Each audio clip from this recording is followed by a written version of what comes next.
தமிழகத்தில் சட்டம் ஒழுங்கு சீர்குலைந்துள்ளதாகவும் காவல்துறை பெண் அதிகாரிகளுக்கே பாதுகாப்பில்லாத சூழல் நிலவுவதாகவும் சட்டப்பேரவையில் இருந்து வெளிநடப்பு செய்த எதிர்க்கட்சி உறுப்பினர்கள் குற்றம் சாட்டியுள்ளனர். அத்தனை கட்சிகளும் எழுந்து சட்டசபையில் கேட்கிறோம். ஒரு மரியாதைக்கு கூட நியாயமாக பார்த்தால் இந்த அவையை கேள்வி நேரத்தையே ஒத்தி வைத்திருக்க வேண்டும். சபாநாயகர் சொல்லுகிறார், காலையில் தானே கொடுத்தீர்கள் என்று.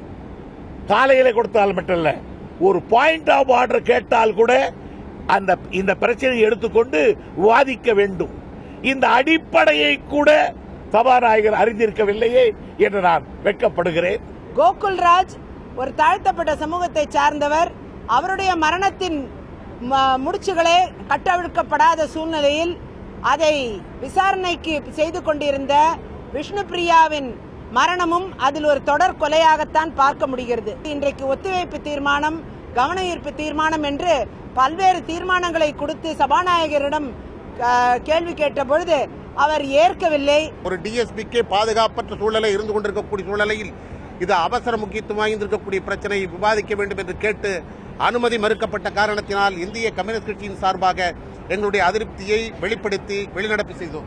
காவல்துறை முற்றாக பெரிய அதிகாரிகளால் செயலிழந்திருக்கிறது. நேர்மையான அதிகாரிகளுக்கு அங்கு வாய்ப்பு இல்லாமல் இருக்கிறது. எனவே இதற்கு ஒரு தீர்வு வேண்டும் என்று சொன்னால் இது குறித்து நல்ல முறையில் சட்டமன்ற உறுப்பினர்கள் விவாதிக்க வேண்டும் என்று எதிர்க்கட்சியை சார்ந்த நாங்கள் எடுத்த கோரிக்கையை அவைத்தலைவர் உதாசனப்படுத்தினார், மறுத்தார். எனவே அவரை கண்டித்து நாங்கள் இன்று வெளிநடப்பு செய்திருக்கிறோம்.